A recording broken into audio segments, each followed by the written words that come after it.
वंदनातन दोस्तों, वाक्षी के समृद्ध भारत विजन के अंतर्गत मैं वरुण कुमार आपका हार्दिक अभिनंदन करता हूं। वाक्षी एसोसिएटेड सर्विसेज की नींव हमने रखी थी। आप पूरे देश से हमें इतना आशीर्वाद देते हैं कि आपकी रसोई को हमने मिलावटी भोजन से मुक्त कर दिया। बच्चों तक, परिवार तक भारत का सर्वश्रेष्ठ सबसे शुद्ध भोजन पहुंचाने में हम कामयाब हुए। समस्या ये आती है देश में जो 80,000 से ज़्यादा लोग हमारे ऊपर विश्वास कर रहे हैं, हमें सब्सक्राइब कर रहे हैं, केवल उनके घर में समस्या मिलावटी भोजन की नहीं है। हमने अलग अलग वीडियोस में ये बताया कि भोजन के अंदर मिलावट नहीं हो रही है, मिलावट हो रही है नीयत में।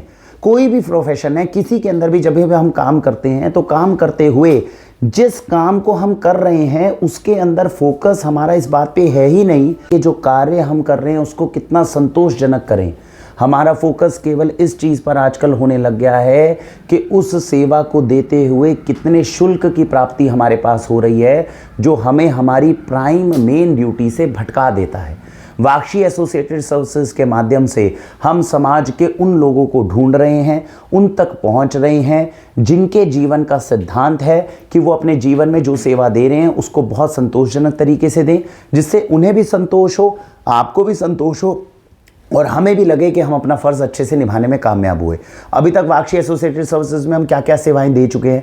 बहुत सारे लोग थे जब ज्योतिष आचार्य के पास जाते थे तो वहां जाने के बाद में उनको लगता था कि केवल धर्म के नाम पर हमें भटकाया जा रहा है। ऐसे लोगों को बचाने का काम वाक्षी एस्ट्रोलॉजी सर्विसेज में, एसोसिएटेड सर्विसेज में किया गया।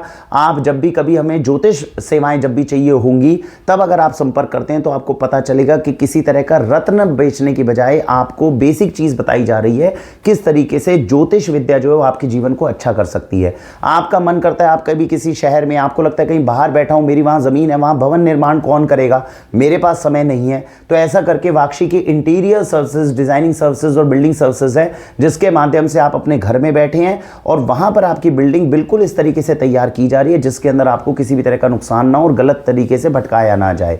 इसी तरीके से आप देखेंगे कि हमने जो इंश्योरेंस सेवाएं थी, जिसके अंदर लोग इंश्योरेंस में जब प्रीमियम चाहिए होता है तब आपको संपर्क करते हैं, लेकिन जब आपको मदद की जरूरत होती है तब कोई नहीं आता। तो वाक्षी एसोसिएटेड सर्विसेज के माध्यम से ये इंश्योरेंस सेवाएं जो है ये आप तक पहुंचाने में हम कामयाब हुए।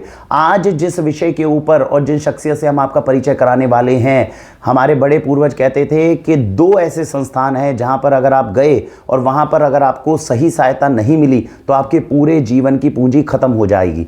एक होता है हॉस्पिटल और एक होता है कोर्ट।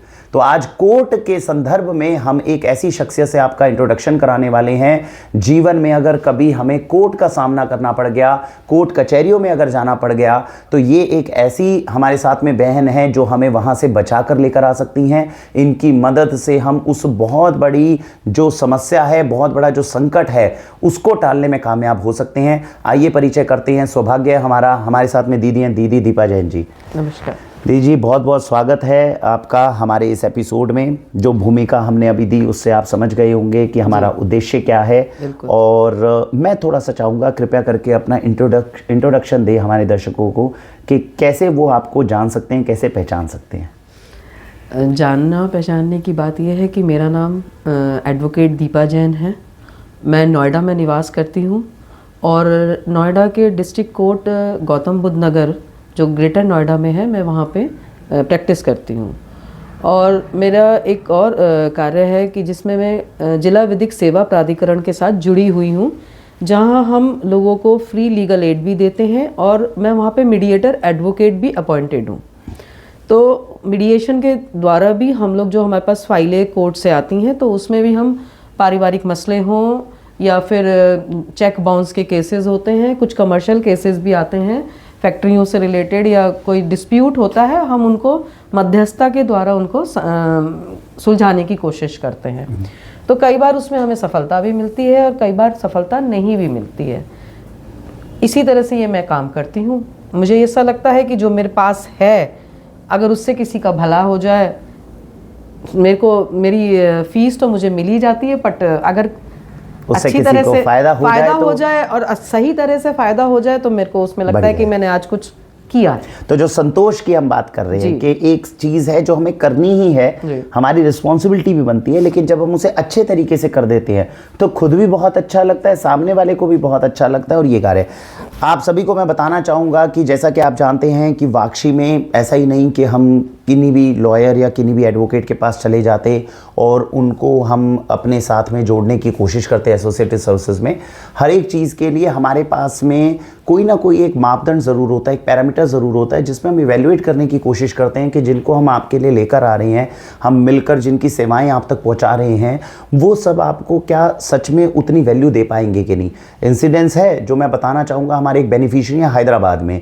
दीदी से मेरा परिचय जो है 1.5-2 महीने पहले हो गया था। मैंने उन्हें इस कॉन्सेप्ट के बारे में बताया था और विश्वास कीजिए ऐसा कॉन्सेप्ट मैं इससे पहले 3-4 लॉयर्स को बता चुका हूँ। लेकिन जब बेसिकली क्या होता है कि सब चीज़ों को समझता हर कोई है, लेकिन ग्राउंड लेवल पर जाकर उसमें बहुत ही कम लोग हैं जो पूरे उन सारी चीज़ों को समझकर क्रियान्वित कर पाते हैं। जब हमारे एक बेनिफिशियरी थे हैदराबाद में, उनका एक केस है जो दीदी ने अभी संभाला। उनकी एक दुकान है, वो हैदराबाद में बैठते हैं और उनको एक दुकान के ऊपर अपना एक प्रोडक्ट जो थे वो अपना एक नॉर्मल फूड प्रोडक्ट देते थे। यहाँ पर कुछ ऑफिसर्स ने आके उनके प्रोडक्ट में कुछ कमी पाई लेबलिंग से रिलेटेड, जिसके कारण एक केस हो गया। इतना छोटा सा केस है, कोई बहुत बड़ा केस नहीं है, लेकिन उसके लिए उनको कम से कम 2.5 से 3 साल हो गए परेशान होते हुए। कोर्ट की अपनी एक प्रक्रिया होती है जो बहुत लंबी होती है, लेकिन उनको समस्या 2 चीज़ों से आ रही है कि तो छोटी छोटी चीज़ों के लिए वो हैदराबाद से उठ के बार बार यहाँ नहीं आ सकते। दूसरी समस्या उनको मुश्किल जो महसूस हो रही है, और दूसरी बात ये हो रही है कि जो चीज़ें हो रही हैं उनके बारे में पारदर्शिता नहीं मिल रही, ट्रांसपेरेंसी नहीं मिली। उनको पता ही नहीं चल रहा कि मेरा केस किस तरह हैंडल हो रहा है, क्या किया जा रहा है, क्या नहीं किया जा रहा है। वो कुछ बोल नहीं पा रहे, इसके बारे में समझ नहीं पा रहे। यहाँ पर वो बात आती है जो दीदी ने अभी बताया, यहाँ पर आता है संतोष। हम जानते हैं प्रक्रियाएं जटिल हैं, कल को ही सॉल्यूशन हर चीज़ का नहीं निकल जाएगा, लेकिन जब एक व्यक्ति दूसरे व्यक्ति के साथ में मिलकर किसी एक चीज़ की समस्या का समाधान कर रहा है, दूसरे व्यक्ति के मन में विश्वास या संतोष उत्पन्न हो रहा है कि मैं सही ट्रैक पे हूँ, ये बहुत मैटर करता है।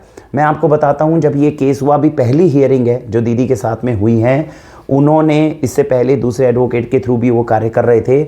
उनके ये शब्द थे कि वरुण भैया, मैंने आज तक कभी इतने अच्छे तरीके से, इतना संतोषजनक कोई वकील इस प्रकार से, कोई एडवोकेट मुझे गाइड कर सके इतने अच्छे कार्य के लिए मैंने आज तक नहीं देखा। और उनके शब्द थे कि 100 टाइम्स बेटर एक्सपीरियंस मैंने कम से कम महसूस किया है किसी भी दूसरे एडवोकेट या लॉयर के मुकाबले जो दीदी के साथ में मुझे महसूस हुआ। ये एक बहुत बड़ा रिव्यू होता है दोस्तों।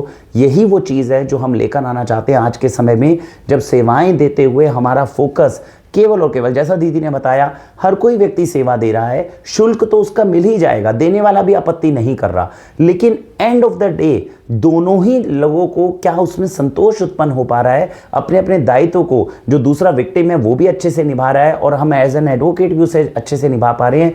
ये बहुत मुश्किल चीज़ है, ये समाज में देखने को नहीं मिल रही, इसीलिए वाक्षी की सर्विसेज भी आगे बढ़ती आ रही है। दीदी, मैं आपसे थोड़ा सा जानना चाहूँगा, आपका बहुत बड़ा एक्सपीरियंस रहा है, आपने प्रैक्टिस कब शुरू कर दी थी? थोड़ा सा मैं 2002 में मैंने प्रैक्टिस शुरू कर दी थी जी, पर 2005 तक मैं एक कंपनी में भी थी और मैं एयरफोर्स नेवल हाउसिंग बोर्ड में as a head of the department काम करती थी। Very nice. पर कुछ चीज़ें मेरे मापदंड के हिसाब से मेरे को नहीं समझ में आई कि दायां बायां नहीं हुआ मेरे से, तो मैंने वहाँ से रिज़ाइन कर दिया।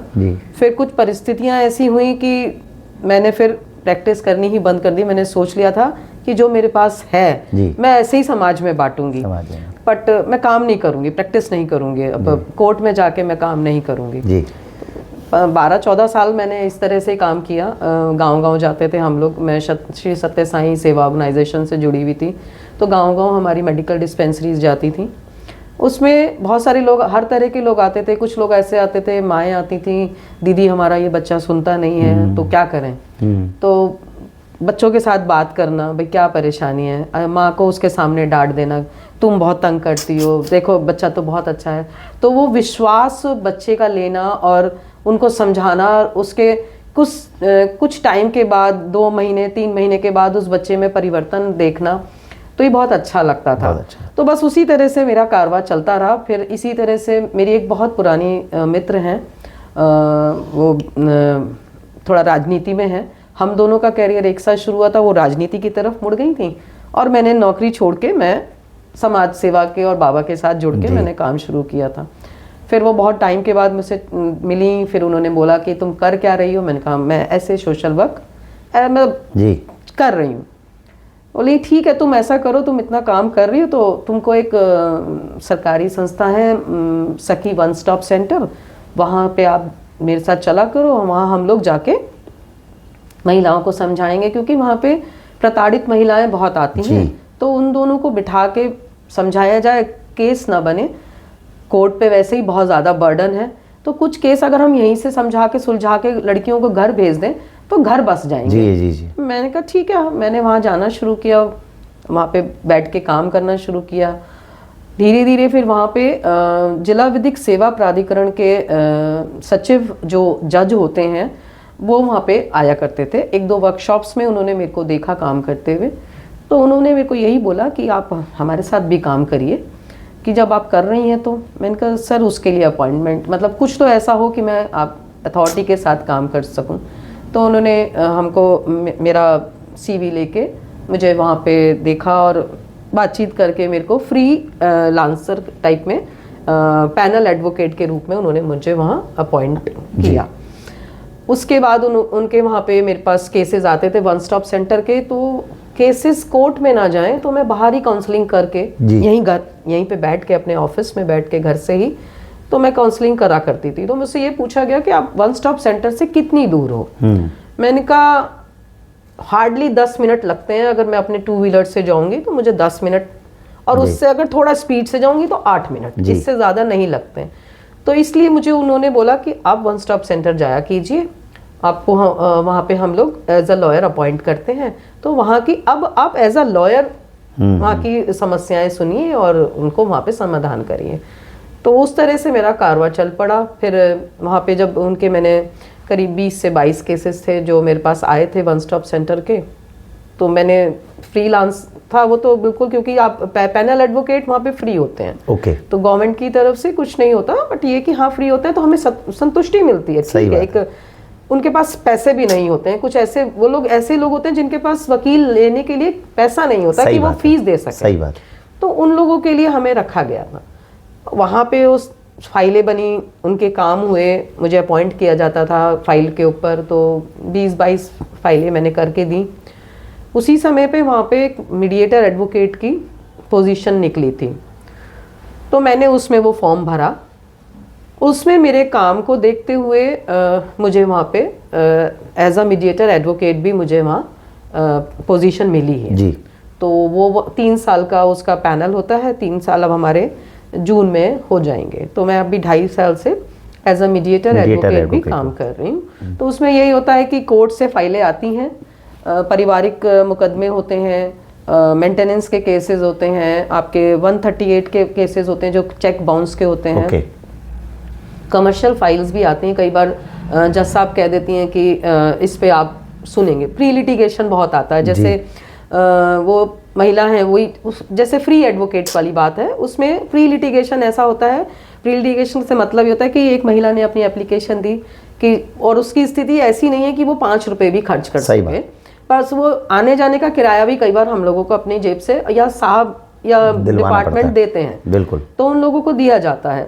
तो उन प्री लिटिगेशन के केसेस भी मेरे को मिलने शुरू हुए, तो उसमें भी सुलह समझौता करवा के किसी एक प्रॉपर्टी का केस था, एक लड़की का वो पैर से अपाहिज थी, तो उनका था वो भी वो बंदा आता ही नहीं था, तो किसी तरह से फ़ोन करके नोटिस भेज के हम लोगों ने बुलवाया, तो वो काम हो गया। इस तरह से हम लोगों को प्री लिटिगेशन केसेस भी मिलते हैं, तो उसमें हमें संतोष बहुत मिलता है, क्योंकि सीनियर्स जब हमें शाबाशी देते हैं, हमारे को अप्रिशिएट करते हैं तो अच्छा लगता है। और मुझे तो कहा जाता है बहुत स्ट्रिक्ट हैं और बहुत ज़्यादा इन्वॉल्व होके काम करती हैं। मेरे जो काम कर रहे हैं उसमें इन्वॉल्व बहुत ज़्यादा। हाँ, तो मेरे कलीग्स मुझे ये कहते हैं आप बहुत इन्वॉल्व होके काम करती हो, तो मैं उनको एक ही बात कहती हूँ कि भाई साहब मैं जब तक समझूंगी नहीं ना मैं कर नहीं पाऊंगी। उसको पूरा समझना है, अंदर की भावना तक समझना है। हाँ, तो जब तक मैं उसके मन के भाव नहीं समझ पाऊंगी तो मैं शायद उसके साथ जो वो चाहता है मैं उसे वो दे नहीं पाऊंगी। बिल्कुल,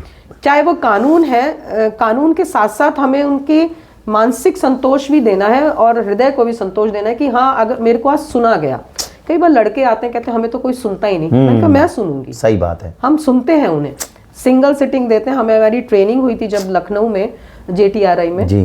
तो हमें यही बताया गया था कि आपको इतना काम करना है कि बंदा आप पे भरोसा कर सके, आपको एक पार्टी की बात दूसरे को नहीं बतानी। सही बात है। तो हम सिंगल सिटिंग के माध्यम से ये भी काम करते हैं और वो विश्वास हम पे जब आ जाता है तब हमारे को ज़्यादा फैसले लेने में, चाहे वो केस किसी भी दिशा में जाए, चाहे वो सफल हो चाहे विफल हो, किसी भी दिशा में जाए, बट अगर एक इंसान के मन के जो भाव हैं वो पूरी अपनी बात कह सके तो तब लगता है कि हाँ हमने कुछ किया। बिल्कुल। बाकी तो ईश्वर है, सब कुछ देखते हैं, वो करते हैं, और मेरे तो बाबा मेरे साथ बैठते हैं तो वही सभी का ध्यान ईश्वर रखते हैं दोस्तों। और मैं एक चीज़ आपको ज़रूर बताना चाहूँगा, इस एपिसोड को जब आप देख रहे होंगे, हम जब इसको शूट करते हैं ना, हम आपको ये चाहते हैं कि आप देखिए, बहुत अलग चीज़ है, बहुत डिफरेंट है जो आपको वाक्षी के एपिसोड्स में देखने को मिलता है। केवल नोटिस करने की बात है। जब दीदी बता रही हैं इस बात को, निकल कर क्या चीज़ आ रही है कि ये शायद मेरी नज़र में पहले ऐसे एडवोकेट और लॉयर हैं जो हमारे पास में एक ऐसा इम्प्रेशन बन गया है, और मेरे ख्याल से मैं गलत नहीं हूँ आकलन करने में, आप केवल इनके पास तब नहीं आएंगे जब आपके केसेस हो चुके हैं, नोटिसेस एक दूसरे को आ चुके हैं, वो सब है। आपको लग रहा है सामने वाले व्यक्ति को मैं समझा नहीं पा रहा हूँ, ढंग से उसको बता नहीं पा रहा हूँ अपनी बात, which may lead to court cases in future. अभी काउंसलिंग की स्टेज पे आपको लगता है कि एक ऐसे व्यक्ति की ज़रूरत है जो मुझे भी समझा दे, दूसरे को भी समझा दे, क्या कल को लीगल रिपरकशंस उसके हो सकते हैं, ज़िंदगी में क्या दिक्कत आ सकती है, परेशानियां आ सकती है। ऐसे एक समझदार व्यक्ति की ज़रूरत है, तब भी आपका रोल कितना बड़ा हो जाता है। हमने 2 संस्थानों की बात करी, एक कोर्ट और एक हॉस्पिटल, तो मुझे लग रहा है कि आप लीगली जिस चीज़ के लिए एम्पावर्ड हैं वो है आप उनको कोर्ट कचहरी से बचा रहे हैं, और दूसरी चीज़ है आप हॉस्पिटल में एज अ डॉक्टर आप उनको समझा रहे हैं कि भैया रास्ता जीवन जीने का ये है, तुम उस पर जियो। तो पहले एज अ डॉक्टर बता रहे हैं, फिर भी अगर सुलह नहीं होती है, फिर भी ये लगता है कि नहीं हमारा जो है वो कोर्ट में जाकर ही मैटर सॉल्व होगा, तब जाके होगा। और इनके साथ में एक रिस्क ये रहेगा मेरे ख्याल से, जब 2 पार्टीज आएंगी, जो सही है उसी का साथ ये दे पाएंगी हैं, और दूसरे वाले का साथ भी नहीं दे पाएंगी। इसी वजह से जो है वो समस्या शुरू से मेरे ख्याल से उत्पन्न जब हुई, कॉन्फ्लिक्ट जो दुनिया के साथ रहा होगा वो यही रहा हमेशा। वो कह रहे हैं कि भैया ये पार्टी हमारी है, तुम इसका साथ दो, आप कह रहे हैं जो सही है उसके साथ खड़ा होना होगा, और ये एक चीज़ होती है। लेकिन इसके साथ में हमारे वाक्षी के जो बेनिफिशियरीज हैं उनके साथ में एडवांटेज है, because we are all in a same group, हमारी एक परिवार है। हम चाहते हैं जिसके खिलाफ अन्याय हुआ है उसको बचाया जाए, वहाँ पर जो है दीदी का सानिध्य और साथ हमें बहुत अच्छा मिल जाएगा। आपका क्या कहना है दीदी इसके बारे में? मैं कोशिश यही करती हूँ कि मैं सही केस पकड़ूं जी, और अगर मुझे लगता है कि मैं गलत केस पकड़ लिया है, हाँ, तो मैं उसको छोड़ देती हूँ। ऐसा बाद में कभी ऐसा मेरे को एक उदाहरण दीजिए जिसमें आपको लगा, शुरू में लगा कि नहीं चीज ठीक है, it was very difficult decision उस चीज को छोड़ना, लेकिन छोड़ना पड़ा, बिना नाम लिए कुछ बता सकते हैं? पॉक्सो के केस थे। अच्छा, ओके। तो जिनको नहीं पता, वो चाइल्ड अब्यूज से रिलेटेड, चाइल्ड अब्यूज से, जिसमें 18 साल से कम की लड़कियों के साथ रेप गलत हुआ है। बिल्कुल। तो उस केसेस में मेरा एक्सपीरियंस पॉक्सो के केसेस का यही है कि माँ बाप को इतना ज़्यादा चारों तरफ से घेर लिया जाता है पीड़ित बच्चे की, कि वो उस समय उसको ये बोला जाता है कि तुम पैसे लेके सेटलमेंट करो। हाँ। तो वो मेरे को जमता नहीं है। भाई जब आपने आपकी बेटी के साथ में गलत हुआ है, अब आप उसके लिए न्याय के लिए आए हो, तो आप पैसे क्यों ले रहे हो? हाँ, तो वो उसमें बस दूसरी पार्टी कई बार बहुत पावरफुल भी होती है, कुछ प्रेशराइज भी होती है, कुछ कानून का सिस्टम फोर्स भी हो जाता है, प्रेशर पेरेंट्स के ऊपर रहता है, हो जाता है कि वो ना चाहते हुए भी पैसे के लिए बोलना शुरू करते हैं। तब मैं कहती हूँ भाई मेरा हो गया, हाँ, अब इससे ज़्यादा आप भले ही मुझे, मैं उन लोगों से फीस का मतलब नहीं होता, एक नॉमिनल कागजों की फीस तो जो जरूरी है कि जब कागज टाइप हो रहे हैं, वकालतनामा लग रहा है, वो तो आप नॉमिनल करना पड़ेगा, वो करना होता है। तो उसमें अगर आपको लग रहा है कि मैंने फीस ले ली, मुझे ये लगता है कि कोई मेरे पे ये ना कह दे कि दीदी ने पैसे ले लिए हमारी तरफ से, तो मैं उस कलंक को लगाने से पहले ही केस छोड़ देती हूँ और क्लियर कर देती हूँ इस बात को कि भाई मैं क्यों केस छोड़ रही हूँ, क्योंकि अब मैं नहीं कर सकूंगी। मैंने अपनी तरफ से जज साहब के सामने बहुत मेहनत करके बंदे को जेल में ही रहने दिया, उसकी बेल नहीं होने दी। सही बात है। और अब बेल भी हो जाएगी क्योंकि आप जब पेमेंट ले लेंगे, फिर उसमें आता है कि तोला जाता है, वो कहेंगे हम इतना देंगे, पार्टी कहती है मुझे इतना लेना है। वो उसमें जो कॉन्फ्लिक्ट पैदा होता है ना, वो मुझे बहुत अच्छा नहीं लगता। आपको ऐसा लगता है कि आप कोई चीज बेच रहे हो। सही बात है। तो वो मुझे मैं वो बेच नहीं सकती। सही बात है। मुझे लगता है न्याय करवाना है, करना है तो मेहनत करो, तो लड़ो। बिल्कुल, लड़के जो मिल जाए बहुत अच्छा है। बहुत सुंदर। मैं यही, और अभी भगवान की दया है, मुझे लोग सेकंड ओपिनियन के लिए भी लोग मुझे बुलाते हैं। तो मुझे बुलाया जाता है तो मैं अलग अलग सिटीज़ में भी जाती हूँ, मुझे वो लोग अपना कन्वेंस देते हैं पूरा, तो मेरा सारा खर्चा ईश्वर अपने आप उनसे उठवाता है, मेरे को बुलवाया जाता है तो मैं सेकेंड ओपिनियन देने के लिए भी मैं उन लोगों के पास जाती हूँ। बिल्कुल। तो वो जैसा ईश्वर करा रहा है मैं उसी के हिसाब से चलती हूँ। जी जी जी। तो मेरे फादर इन लॉ जुडिशरी में रहे हैं जी, तो उनके बहुत साफ सुथरे नियम थे जी। डिस्ट्रिक्ट जज रहे हैं वो, बट उन्होंने कभी किसी से 5 पैसे का भी हिसाब कभी नहीं, वो हमेशा ये कहते थे बेटा कॉफ़ी पिला के बाहर भेज देना। सही बात है। ये आए हैं घर में पर इनको कॉफ़ी पिला के बाहर भेज देना, वो कभी नमस्ते तक की बात थी, हम कॉफ़ी पिलाते थे बाहर जाइए। बिल्कुल। पापा जो करेंगे या पापा का जो इच्छा थी कि मैं जो करूंगा मैं डायस पे करूंगा। सही बात। मेरे लिए कोई रिश्तेदार उससे पहले कोई इस तरह की कोई बात ही नहीं होगी, कोई रिश्तेदार जो बात कहनी है वहीं कहिए आप। कहेंगे। इवन मेरी नंद के ससुर तक को उन्होंने कोर्ट से बाहर भिजवा दिया था। ओके। तो जी। वो इतने अपने उसूलों के पक्के थे तो हम उनका नाम तो खराब नहीं कर सकते। बहुत बढ़िया। और कुछ हमारी परवरिश भी हमारे पिताजी ने ऐसी करी, वो भी वकील थे सेल्स टैक्स इनकम टैक्स के। उन्होंने हमेशा एक ही बात कही कि बेटा हमेशा हाथ ऐसे रखना, ऐसे करने वाला वो अपने आप दे देगा, जब तेरा हाथ ऐसे रहेगा ना तुझे पता भी नहीं चलेगा कब तेरे हाथ में आएगा। बहुत सुंदर बात है, बहुत बढ़िया। तो पापा ने भी और डैडी जी ने भी दोनों ने जो समझाया तो उसी तरह से चलने की कोशिश करती हूँ। मेरा परिवार मेरा उसमें बहुत सहयोग करता है, मेरे हस्बैंड मेरा बहुत साथ देते हैं जी। अगर मैं आज इतना काम कर रही हूँ तो शायद उनकी वजह से ही कर रही हूँ। मेरी बेटी है नैना और मेरा बेटा है पार्श, उन दोनों का बहुत सहयोग है मेरे साथ। मैं थक भी जाती हूँ तो मम्मी आप बैठो हम लेकर लेंगे। सही बात। हस्बैंड भी कहेंगे कोई बात नहीं आज इसकी ज़्यादा थकी हुई है, बहुत परेशान है, तो इसको खाना दे दो बिल्कुल लगा के। तो बच्चे मेरा और हस्बैंड मेरा बहुत ख्याल रखते हैं, मेरा परिवार मेरे साथ बहुत सपोर्ट करता है। तो सबसे ज़्यादा तो इन लोगों का सहयोग है, नहीं तो मैं शायद इस उम्र में दोबारा से प्रैक्टिस नहीं कर पाती। मैं दीदी जी एक पॉडकास्ट अभी देख रहा था, बहुत पॉपुलर हुआ था, उसमें बहुत मशहूर एक वकील आए थे और अच्छे बड़े मीडिया चैनल का था जी। तो उसमें उन्होंने एक सवाल पूछा था, उन्होंने ये कहा था कि सर जो भी आपके सुप्रीम कोर्ट के वकील हैं वो एक दिन में कितना पैसा अंदाज़ा कमा लेते होंगे। उसमें उनका जो सामने वकील थे उनका जवाब था कि दिन का आप अगर आकलन करते हैं तो दिन का 1 करोड़ रुपए जो है वो एक बड़ी आम सी बात हो गई है इस समय कि आप दिन के 1 करोड़ के हिसाब से अगर कोई सुप्रीम कोर्ट का वकील कमाना चाहे तो कोई उसके लिए मुश्किल बात नहीं है। आपने जीवन में जब एक तरफ हम मानते हैं उन सभी मतलब अच्छे तरीके से भी कमाते होंगे, गलत भी मैं ये नहीं कह रहा, लेकिन आपने कभी जीवन के अंदर उस तरह की इनकम को और उस तरह की चीज़ों को नहीं करा। आपको क्या लगता है कि आपने अपने जीवन में जो चीज़ पैटर्न करा इससे ज़्यादा इनकम जो है वो बहुत ज़्यादा आ सकती थी, तो क्या आपको सच में लगता है कि जो जिया मैंने वो मतलब ये वाला तरीका मेरा पैटर्न सही रहा है? मैं बहुत संतुष्ट हूँ। कम से कम मैं रात को ऐसे आराम से सोती हूँ कि मुझे चिंता नहीं होती कि कल मैं उसकी अपने आप को शीशे में देख पाऊंगी कि नहीं। हाँ। क्योंकि मैं बाबा को मानती हूँ, सत्य साईं को, तो कहते हैं कि जैसा खाओ वैसा खिलाओ जी, जैसा आपको बोलना है वैसा दूसरे आपको बोलेगा। रिफंड कहते हैं ना, यूनिवर्स में जो भेजोगे वो वापस आएगा जी। तो मैं उसी तरह से चलती हूँ क्योंकि पापा ने भी हमेशा यही बोला बेटा सरलता बहुत अच्छी चीज है जी, ज्यादा कितना खा लोगे, सही बात, खानी तो 2 रोटी है जी, तो वो तो बेटा प्यार से भी आ जाएंगी जी, क्यों किसी का खून चूसना है। बिल्कुल बिल्कुल। तो क्यों हम अपने प्रोफेशन को इस तरह से खराब करें। सही बात। लोग कहते हैं वकील हैं काले कोट वाले हैं, मैंने कहा पर अंदर सफेद शर्ट पहनते हैं तो दिल सफेद है। हाँ। मैं हमेशा यही कहती हूँ, लोग कहते हैं काले कोट वालों से बच के रहो, मैंने कहा काले कोट के अंदर हमेशा वाइट बैंड भी होता है और वाइट शर्ट भी होती है जी। हम साड़ी भी वाइट पहनते हैं, ब्लाउज भी हम वाइट पहनते हैं जिससे कि हमारा दिल सच्चा है, दिल सच्चा रहे। काले कोट से फर्क नहीं पड़ता। सही बात है। काला कोट सोच का अंतर आ गया। काला कोट इज शनि का नंबर। सही बात है। शनि इज न्याय के देवता जी। तो न्याय अगर हम अपने आप से कर पाएंगे तो हम दूसरे के साथ भी कर पाएंगे। सही बात है, मुझे ऐसा लगता है। दीदी ने एक बहुत अच्छा शब्द का सरलता। दोस्तों कैसे एक आम आदमी, मैं आपकी जानकारी के लिए बता रहा हूँ, एक आम आदमी कितना नोटिस करता है वो चीज़ बता रहा हूँ क्योंकि आपके तो एक व्यवहार में है। ये जो हैदराबाद वाला केस था जिसमें आया, अभी मुझे याद है जब मैं उनसे बात कर रहा था तो उन्होंने ये बताया कि मैंने कहा डिफरेंस क्या लगा, जो पहले एडवोकेट थे और जो ये थे, इनमें डिफरेंस आपको क्या महसूस हुआ।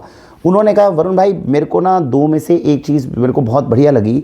मैं बहुत हैरान था कि दीदी अपने आप खुद आ रही हैं इस केस को हैंडल करने के लिए, और मैं ये सोच रहा था छोटा सा केस है उसके लिए खुद क्यों आ रही हैं। और इससे पहले जो वकील थे उनके थ्रू मैंने अभी तक उनसे मिल ही नहीं पाया, बिकॉज वाया वाया वाया ये लड़का करवा देगा, वो लड़का करवा देगा। एक तो ये चल रहा था। दूसरी बात, हमारे दिमाग में खौफ था। खौफ किस बात का था? ये इतने बड़े वकील हैं जो वाया वाया करके केस करवा रही है, ये जब खुद आ जाएंगे तो इनकी फीस देने के हमारे पास पैसे भी होंगे कि नहीं होंगे। कह रहे ये जब सामने उतरी हैं तो एक लेवल ऑफ कॉन्फिडेंस हमें ये आया, यही वो वकील हैं जो सब कुछ हैंडल करने वाली हैं, and she has done it so brilliantly. तो आपने वो नेटवर्क कितना छोटा कर दिया, आपने वो संपर्क कितना छोटा कर दिया। ये एक चीज़ है जो एज अ लेमैन आप ये सोचिए, आपको नहीं महसूस हुआ होगा जिस सरलता की, जैसे आपने बात करी कि जब हम सरल चलते हैं तो सामने वाले व्यक्ति को कितना रिलैक्स आपने उस समय फील करवाया होगा, ये सोचने की बात है। वो आपको देख के ये समझ गया था कि यार यहाँ मेरे बहुत ज़्यादा पैसे तो नहीं लगने वाले। एक होता है कि जो बड़ी गाड़ी से बड़ा वकील उतरता है उसमें हो सकता है आपको ये कॉन्फिडेंस आए कि मैं ये केस जीत जाऊँगा, लेकिन आपके मन में एक भय भी उत्पन्न हो गया, अरे भैया इन साहब के लिए जो फीस होगी और जो पैसे होंगे वो कहाँ से लेकर आऊँगा, है ना। तो वो एक चीज़ है जो सरलता के अंदर ये आया। दी जो मैंने अभी आपसे प्रश्न करा था उसी को थोड़ा सा आगे लेके चलूँगा। आप अपने साथ में अपने काउंटर, आपका 20 साल का एक्सपीरियंस जो है वो सीधा सीधा बिल्कुल क्लियर हो रहा है। इसमें आपने अपने बहुत सारे ऐसे दोस्तों को देखा होगा who has earned much higher age compare to you. ऐसा कोई एक एग्जाम्पल आप मुझे बता सकते हैं जिसमें कहा यार नहीं वो अच्छा अर्न भी बहुत अच्छा कर रहा था और बहुत संतोषजनक काम भी, बिल्कुल मोरल वैल्यूज हमसे भी बेहतर कर रहा था। Is there any case that you can think of जो इस तरह का कोई केस आपके ध्यान में आता हो?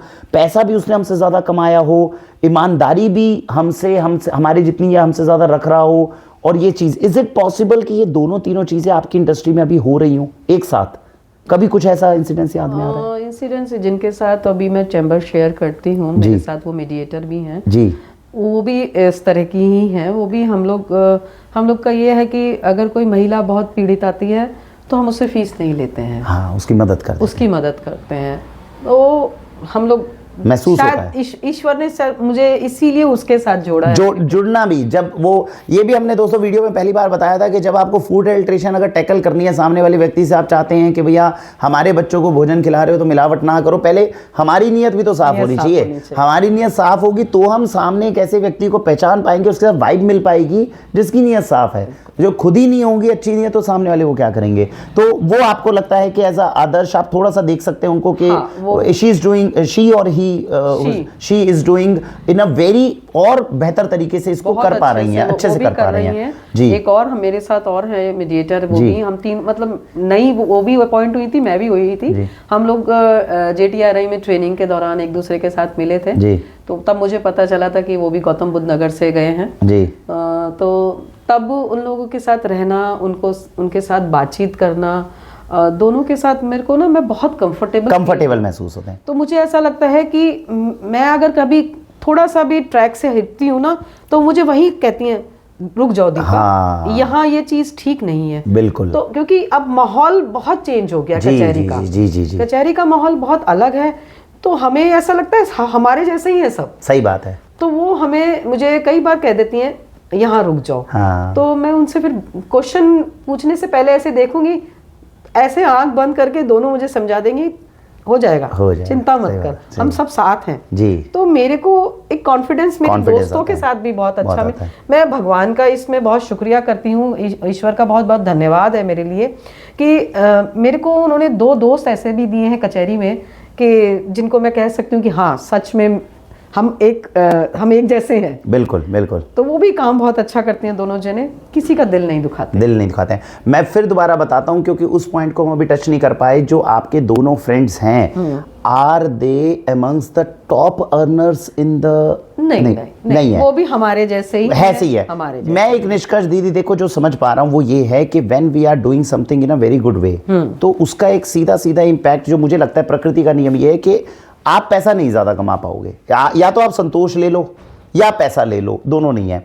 मैं आपके अनुभव से जानना चाह रहा हूं कि क्या आपने कोई एक ऐसा व्यक्ति दिखा है जो बहुत तेज और बहुत हाई अर्निंग भी कर रहा है और संतोष भी हमारे जितना उत्पन्न कर रहा है? ऐसा कुछ अपनी इंडस्ट्री में कुछ ऐसा देखने में ऐसा नहीं महसूस हुआ? तो महसूस नहीं हुआ। तो दोस्तों ये पूरे देश का पहला ऐसा पॉडकास्ट और इंटरव्यू है जिसमें आप समझ सकते हैं। मैं यही चीज़ जानना चाह रहा था, देश में जब आपको हम जितने भी पॉडकास्ट देखते हैं ये आपकी और हमारी रिस्पॉन्सिबिलिटी है, बच्चे कौन सा प्रोग्राम देख रहे हैं, तो हो क्या रहा है, हम किसी क्रिकेटर को देख रहे हैं, हम किसी वकील को देख रहे हैं, हम किसी भी बिजनेसमैन को देख रहे हैं, अल्टीमेट एम उसकी सक्सेस का हम केवल पैसे से लगा रहे हैं। जबकि हमें अपने बच्चों को ये सिखाना है कि बेटा अगर तुम वकील भी बन रहे हो तो जितना पैसा कमा रहे हो मैं उससे आपकी सक्सेस को नहीं आंकूंगा, आप जो काम कर रहे हो उससे सामने वाला कितना संतोष उसके मन में उत्पन्न हो रहा है, उस काम को कितना अच्छा कर रहे हो, कितनी ब्लेसिंग आप सामने वाले से ले पा रहे हो, ये आपकी हाइट का आंकलन करेगा। तो ये पता है।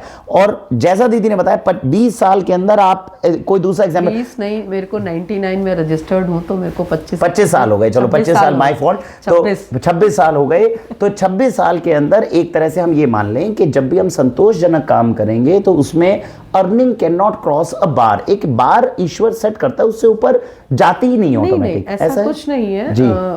अभी तो देखिए मैं अभी यहाँ पे 2.5 से 3 साल हो गए मुझे जी, जैसे प्रैक्टिस में, तो हम हर किसी को नहीं जान पाते। सही बात है। आप और हम लोग का एक ऐसी आदत है कि हम हर किसी के साथ मिंगल भी नहीं होते। हाँ। कोई मुझे मिलता है, हम विश जरूर एक दूसरे को करते हैं, क्योंकि लेकिन हमें नहीं पता चलता सामने। अब हम देखिए सामने है ही नहीं, सर्कल में नहीं है। सर्कल में नहीं है, क्योंकि हाँ। हम लोग का ऐसा लगता है कि वो हमारे से रेगुलर प्रैक्टिस में थे। मैं अभी 3 साल से दोबारा आई हूँ। जी जी जी। तो उसमें थोड़ा सा फर्क आ जाता है। बट जो लोग पहले भी जानते थे वो लोग भी जानते हैं, आते हैं, बोलते हैं, बात करते हैं हम सबसे बहुत अच्छे से, क्योंकि वो लोग हमसे अच्छे हैं, तो हम क्यों किसी के साथ सही बात करेंगे। सही बात। और अपने अपने नेचर को सब अपने आप जानते हैं। मैं तो जानती हूँ कि आत्मा जो है सबसे बड़ी आईना है हमारे लिए। अगर हम अपने आप को आईने में बहुत अच्छे से देख पाते हैं कि हाँ मैं अपनी आंखों में आंखें डाल के देख सकती हूँ, तो आप बिल्कुल सही हैं। चाहे वो किसी भी प्रोफेशन, चाहे आप डॉक्टर हैं, चाहे आप लॉयर हैं, चाहे आप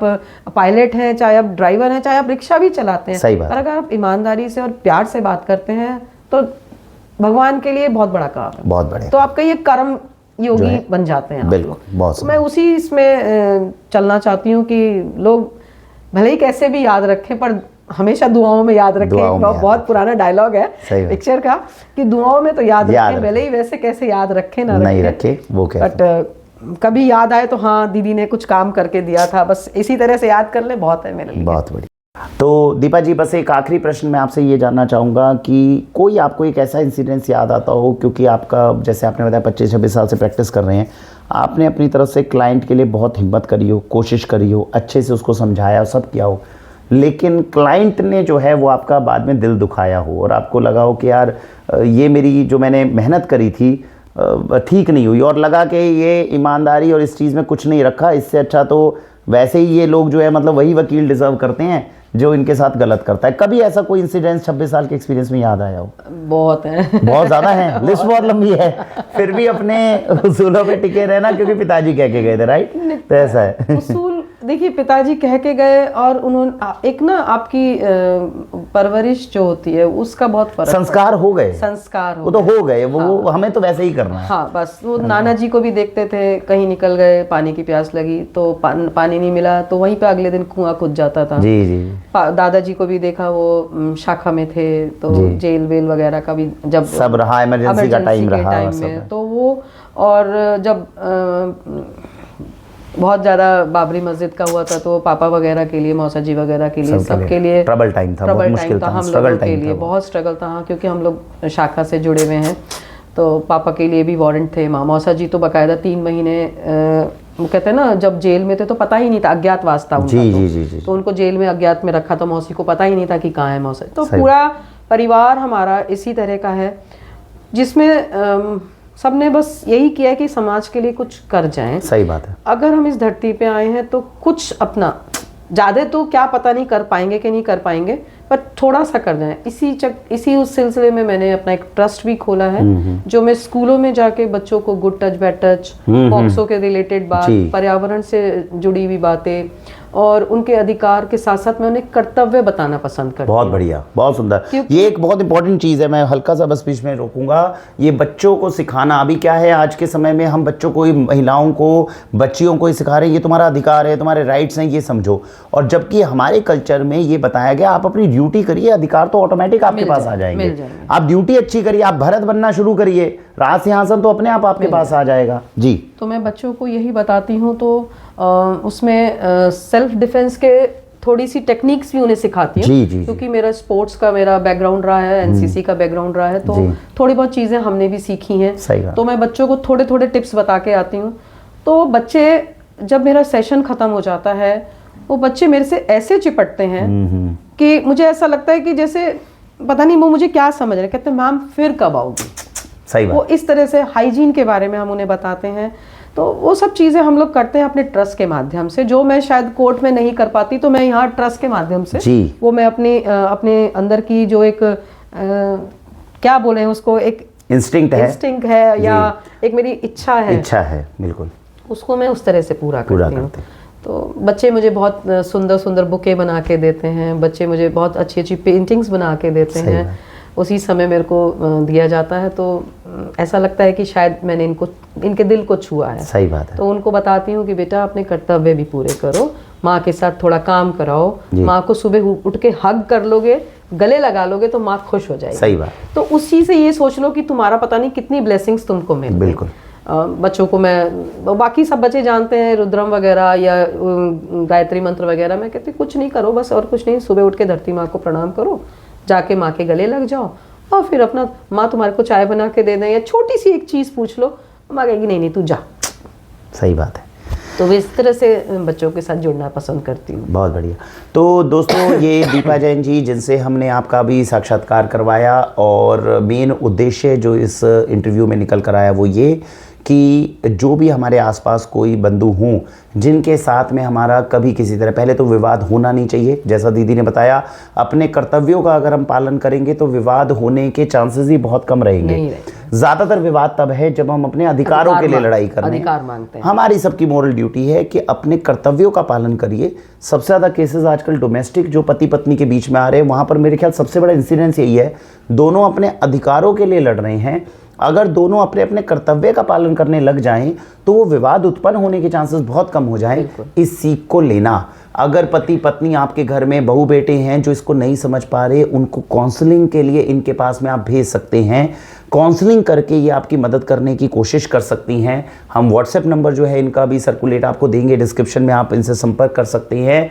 और अगर आपको लगता है नहीं उसके बाद में कोई विवाद नहीं है, धर्म का हनन हो रहा है, हमारे खिलाफ अन्याय हो रहा है, उस अन्याय से बचाने का कार्य जो है वो धर्म रक्षक के रूप में न्याय की रक्षा करने वाले ऐसे हमारे बीच में जो हैं दीपा जैन जी हैं। और इनकी मदद अगर हमें मिल पाएगी तो ये मुझे लगता है कि बहुत बड़ा हम काम देश में कर पाएंगे। और ये दोनों संस्थानों में जहाँ पर जाकर एक पीड़ित व्यक्ति बहुत ज़्यादा परेशान होता है, हमें लगता है उसमें से एक अंश जो ये कोर्ट्स का, और ये जो सबसे बड़ी दिक्कत रहती है पुलिस और कोर्ट के चक्कर में कोई व्यक्ति ना अननेसेसरी पिस जाए, उसके खिलाफ अन्याय हो जाए, उन सारी चीज़ों से बचाने का एक थोड़ा सा हमने प्रयत्न आज का किया। हमें उम्मीद है कि आपका आशीर्वाद हम पर बना रहेगा। हमें इसी प्रकार से आप प्यार देते रहिए। कोई भी चीज़ हमारी अच्छी लगती है वो हमें बताते रहिए, कोई कमी लग रही है वो हमें बताते रहिए। इससे भविष्य में सुधार करके भारत को विश्व गुरु बनाने में कल को मदद कर पाएंगे। विश्व गुरु बनने के लिए किसी एक क्षेत्र के अंदर अच्छी नियत होना वो नहीं है काफ़ी, हर क्षेत्र में हम इस प्रकार का कार्य करें कि पूरी दुनिया ये देखे कि इस काम को अच्छे ढंग से कैसे किया जाता है। ये लोग हमें बताने में कामयाब हुए हैं। आप सबका आशीर्वाद हमें प्राप्त हो। और आप कुछ कहना चाहेंगी दर्शकों को? बस दर्शकों से यही निवेदन है कि कोशिश ये कीजिए, अपने बच्चों की परवरिश हमें ऐसे करें कि वो अपने अधिकारों से ज़्यादा अपने कर्तव्यों की तरफ ध्यान दें, जिससे कि हम एक नए समाज को, जो हम अपनी संस्कृति को जो भूल चुके हैं उसको बनाने में हमें मदद मिले। और एकल परिवार से ज़्यादा हम एक जॉइंट फैमिली के रूप में रहना पसंद करें तो ज़्यादा अच्छा है, जिससे बच्चों की परवरिश में दादा दादी का जो हाथ होता है उसमें उन्हें जो प्रेम और सौहार्द की भावना का और एक देने की इच्छा का जो निर्माण होता है, परवरिश में जो उनके बीज पड़ता है, तो वो आने वाले समय में बड़ा पेड़ बन के हमारे देश को और हमारे समाज को आगे बढ़ाने में सहयोग करेगा। बहुत बहुत धन्यवाद। इसी के साथ बहुत बहुत शुभकामनाएं, नववर्ष की बहुत बहुत शुभकामनाएं। भारत वंदे मातरम।